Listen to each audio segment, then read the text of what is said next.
The verdict on karaoke. I hate karaoke. Entertaining in China. They'll go for it, you know. They want to experience. And a look into the future. Musical revolution. On the last episode of Heineken That's Entertainment Hong Kong. Sunday night at 9 o'clock.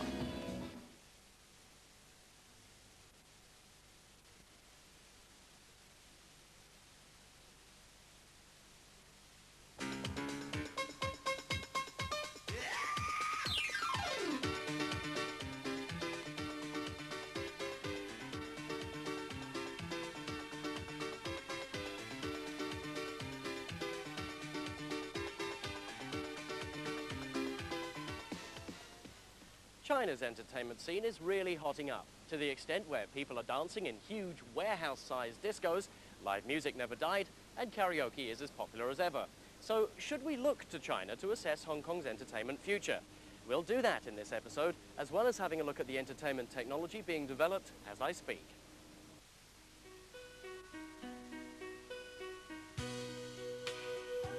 Many of Hong Kong's entertainment professionals say that the demise of live music and disco's popularity in the late 80s and early 90s was down to just one thing.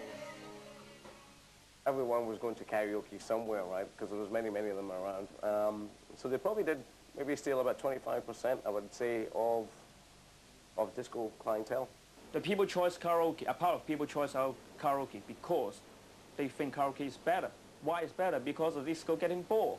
You certainly can't say, no, it wasn't because of karaoke, because the evidence was there. There was these karaoke springing up everywhere, right? You know, like Little Corner, 7 floors up, 25 floors up, there was karaoke springing up everywhere. So I think it was, they probably had to take some of the market away from the bigger discos. There was no place where you could disco and karaoke at the same time. So I certainly was responsible for introducing the virus into that scene, and a lot of people still take it personally that I did that, but no problem. You're probably going to get some hate mail. I hate to blame karaoke for everything, but although it's a temptation. I hate it. True, I hate it. Up until now, whenever, I don't know why people would like to go into a little room and play that machine music and then sing along with it. I think it's so corny, I hate it. Not only has it destroyed the live music scene, but it has actually created a generation of young singers who can't really sing. Karaoke basically killed everything. Everyone went karaoke mad, which didn't help anything, apart from the karaoke bars. I like real music from a real musical instrument. Let it be a piano or a guitar, that's fine enough, but not with a karaoke machine playing that kind of corny sound. It is very sad. Karaoke has done a lot of harm, but it should have done some good in that it gets people singing, gets their vocal pipes opened up, but the way it operates is really very harmful. I'm not a fan myself. I certainly dread having to go to China and trying to make deals with people whilst singing Unchained Melody in some joint in Guangzhou. It's just not my idea of a good night out, but I mean, I respect the fact that it is a factor and will remain so, probably. What do you think of karaoke, honestly? I hate karaoke. It is the worst thing that's happened to music, particularly live music, in this century. Please go away. Although most people put it down as a ridiculous pastime, it can't be denied that here in Hong Kong, the dreaded karaoke is, and has been, even since its early days, one of the biggest employers, one of the most profitable and one of the nightlife entertainment scene's most popular forms in years. But recently, that's all begun to change. Because of the regional economic downturn, coupled with a rather unfortunate arson attack a short while back, resulting in tougher licensing requirements, business has not been as good as it used to be. However, there are a few exclusive venues which remain both safe and pretty busy, and good old Croaky does even have some experienced supporters. Well, it's good for people to express themselves, because it's also actually is on the good side is people can find a place, or at least they can find a way to express themselves and to practice, because a lot of people like to sing. Karaoke works very well in Asia than in foreign countries. Yeah. Because mostly Asian, they're quite shy. You pull them up to a stage, they never, you rather kill them, they will not go up on a stage. But karaoke doesn't sound like a stage. And karaoke is the place that, hey, I can jump up and sing even I'm out of tune or whatever. Because if people are out of tune, that means they have a bad ear. They can't hear themselves. But if they read the words, they're very accurate because with the board jumping around, I'm singing these words and that word. I can't be wrong. For my students, I also ask them to try to sing as much as they can. But but one thing that I told them to switch off the visual, because I don't want them to read the words and to sing. I want them to feel the music, then they can improve. Everybody wants to be a star, everybody wants to be a singer. Singing is an outlet, you know, it's an outlet. It kind of, you know, you're up there and you're a star. Everybody wants their, what's it, 15 minutes of stardom, whatever they say, and I guess you go up there and you do it. It's just unfortunately most of them sound like strangled cats. When you sing, you do get a kind of release in your mind of some kind of adrenaline or something, and you get a kind of a high from that, which is like you really feel good. And so people were enjoying this natural high and a sense of release which they'd never experienced before. I think it's an integral part of the Hong Kong nightlife scene these days. I remember the when it was all coming on, everyone was a bit sceptical about it. They thought it was going to be another trend, right? But people like to sing. It's just another form of entertainment. They like to go out and impress each other and impress their girlfriends or boyfriends or whomever. But it's essentially just another form of having fun. Actually, it's a good thing, but I just don't like it. I'm really not a big fan of sushi at all. Remember all the way back to episode 1 when I said that nothing in Hong Kong would change after the handover, and back to the beginning of this episode when I said, should we look to China to assess Hong Kong's entertainment future? Well, let's look at what was, what is, and what will be the difference between entertainment in Hong Kong and entertainment in China. Oh my God, China is a big market already, not up and coming. I start China market since 1989. Almost every week we have artists that go to China. China is a place that is in the raw and waiting for anything to happen.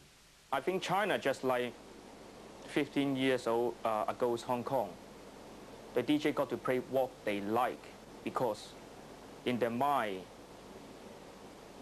their music knowledge in their mind is free empty. They'll go for it, you know. If there's something on, oh, there's a band there. I mean, we went up there, what did we play? A couple of nights. Nobody knew who we were. The place was packed. Every night. Every night.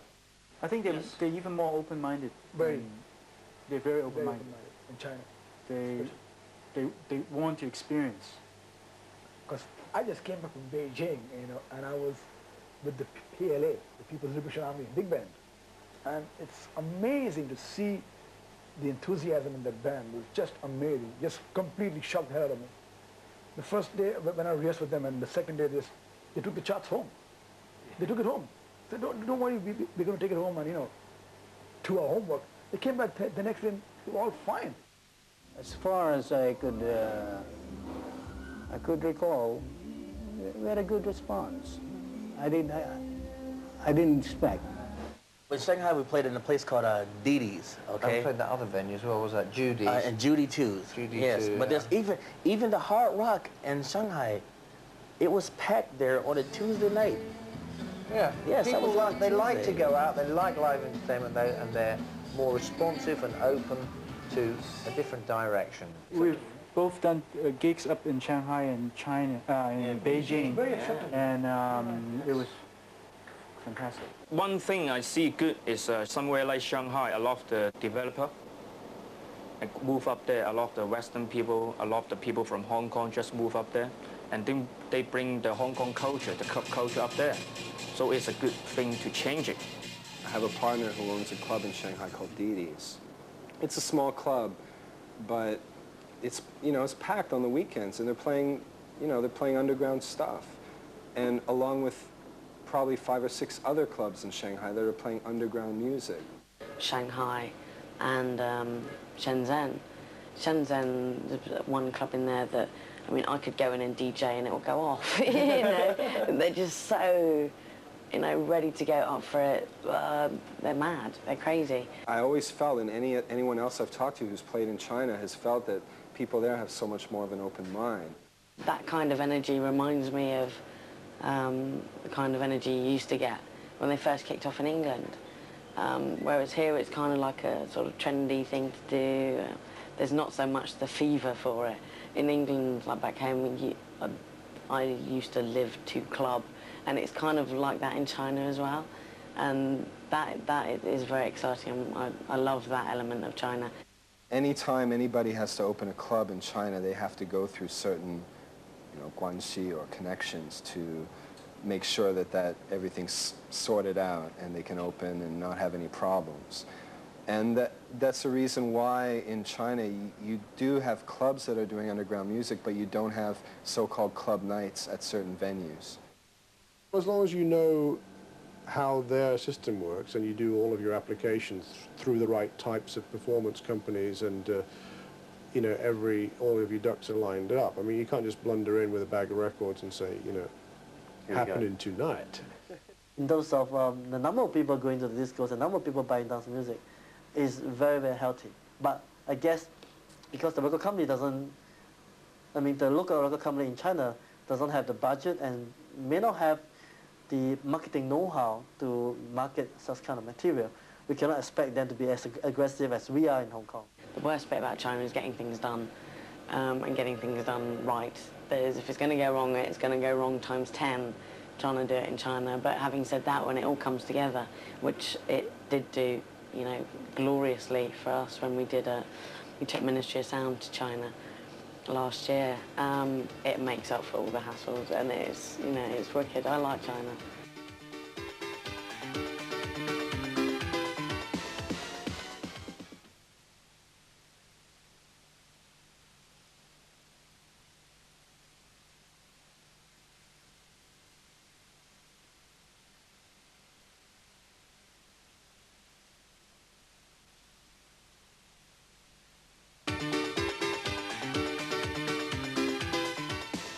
Parallel imports. What are those, I can hear you asking? Well, it's the result of a new law introduced into Hong Kong on July 1st, 1997, which basically means that local record companies have final say on when an international artist's CD can be released. Previously, local retailers were allowed to import VCDs, CDs, videotapes, you name it, pretty much carte blanche at the same time as their Western counterparts. The resulting chaos has led to both rampant piracy and all manner of confusion in Hong Kong's entertainment industry. I think the law was written with the best interests at heart, but it's very hard maybe for some of the record labels to import small quantities of an album, process it and then release it, given the number of records or CDs, as we're talking CDs, that are being released. The fact is that in Hong Kong you can find all kinds of music all over the place. Maybe not ideal, but there is stuff that is still available. There's a lot of other record stores out there. It seems to be a law that could do with being revised, given the fact that it doesn't seem to be working, and it should be taking the interest of the consumer. Because Hong Kong is a small market, but we will buy it if you put it out there. Normally, if the boys can't get a particular track, they're going to find Rook or by Crook. They're going to get it here somewhere, and they'll call up the net again, right? Hey, I need this record sent over, so we can get it that way. But they have to be careful with laws like this because it can starve the music industry of new talent and freshness and ideas. It can be frustrating because there's a lot of good music that is being released that, given the potential volume of sales, it doesn't necessarily make it economically viable for a record company to release it, whereas it could be done through a store bringing stuff in. I think it's stricter than even in the English law in terms of parallel importing. But it doesn't, has it worked? It's cut down your choice on the streets, but you can actually still go up to Mongkok and buy almost anything you want. With the rampant availability of karaoke CDs, laserdiscs, DVDs and videotapes, could the die-hard fans be now moving to their homes and singing with their families and friends? Let's hope so. And could the days of the incredibly packed and very successful karaoke bars be numbered? Maybe not, but there could be a time when new music-based technological developments both in hardware, software and the internet are happening every few days. That time is upon us now. Chris, what do you think this is actually going to do for live music? Well, it should do what dance music has done in general, and that's revolutionise music as you hear it. It's going to make all the older musicians wake up to the fact that, you know, younger generation are here and they're taking over and they're doing it their way, which is stealing other people's music. What's the point of spending your time in your bedroom learning, you know, 34 chords when you could probably get away with one of these things and get on top of the pops, you know? But what about, I mean, for example, it's going to add a whole new dimension to dance parties as well, though, surely? Well, it already has done. I mean, this is still only the next logical progression in dance music, in electronic music. So this machine in itself probably won't revolutionise dance music, it'll just make it easier to make.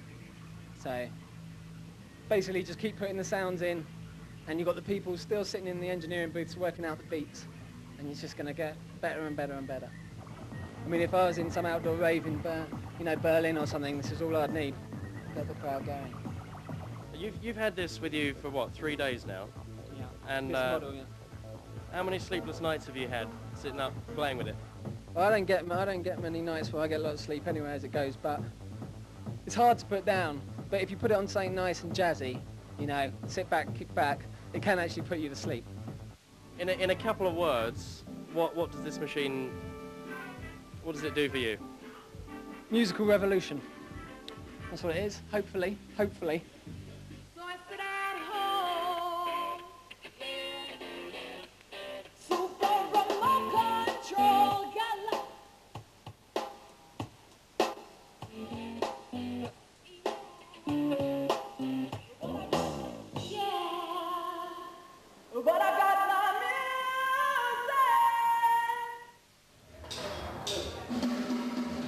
There's a much larger, solid core of entertainment events going on in Hong Kong now than there were when we started. There's a much more wider choice. There's much more possibility and acceptance of different events.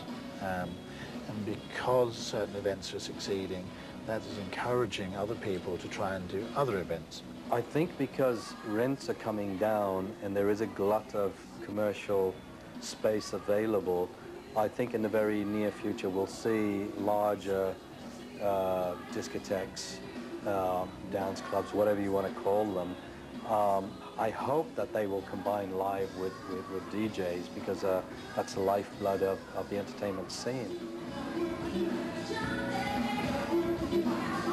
Hong Kong is famous for its service. Right? Anybody that has a public venue in Hong Kong and doesn't offer good service should be totally ashamed of themselves, because they're doing Hong Kong a huge disfavour.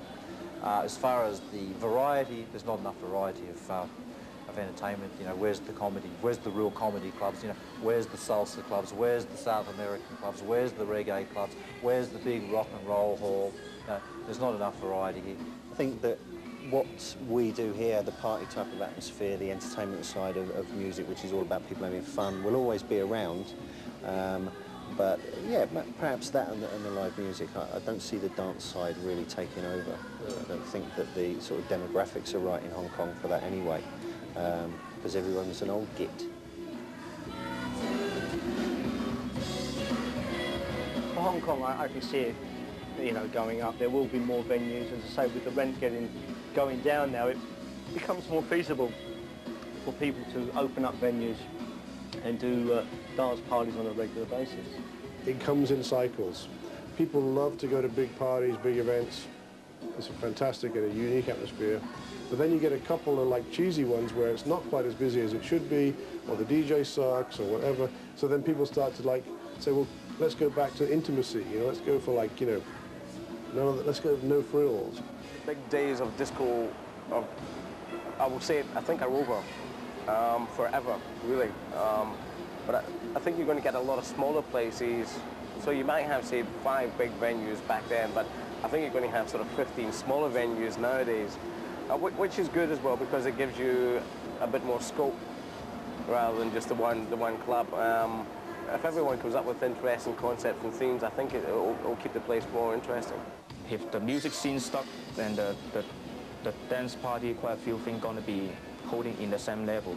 It's not coming up again. It's going to be, the whole scene's going to be, hopefully it's not happening. The snowball started at the top of the hill now, and it's sort of like rolling down slowly and getting bigger. And, you know, as long as nobody sticks a cliff in the way or a large tree, then, you know, it'll grow. It's just how big and how quickly. Inevitably, what's going to happen is it'll come to a point where is there going to be a scene or a something that revolves around something that is totally locally produced with a local flavor, which is underground and has a following? I think it'll stay the way it is. I think there'll always be a question. There'll be great new bands. There'll be interesting singles released here and there. Nothing. The only time I think it will change, and it'll be for a short period of time, is when a band or an artist locally that's lived, whatever nationality, probably singing in English, but I shouldn't really label it that easy, but English will take it to a bigger market. Somebody's going to come out of a Hong Kong lifestyle, lived here, grew up here, played here, for some reason or other has pushed a button with somebody and they've got an overseas hit. The music population will be divided into smaller genre than before. There will be people just still into karaoke. There will be the club, underground club scene. There will be the local indie band scenes. I mean, I always expect that coming to happen soon. Along with the very cutting-edge modern type dance sounds, we've also got a huge 70s movement coming back. I keep hearing, play that funky music, White Point. Everybody gets up and dances. I don't care what age they are. They'll still get up and dance to that YMCA, you know. It's huge. We're trying to diversify. We're trying to introduce more music in the marketplace. We still have to bear in mind that this is a market that's dominated by cheese.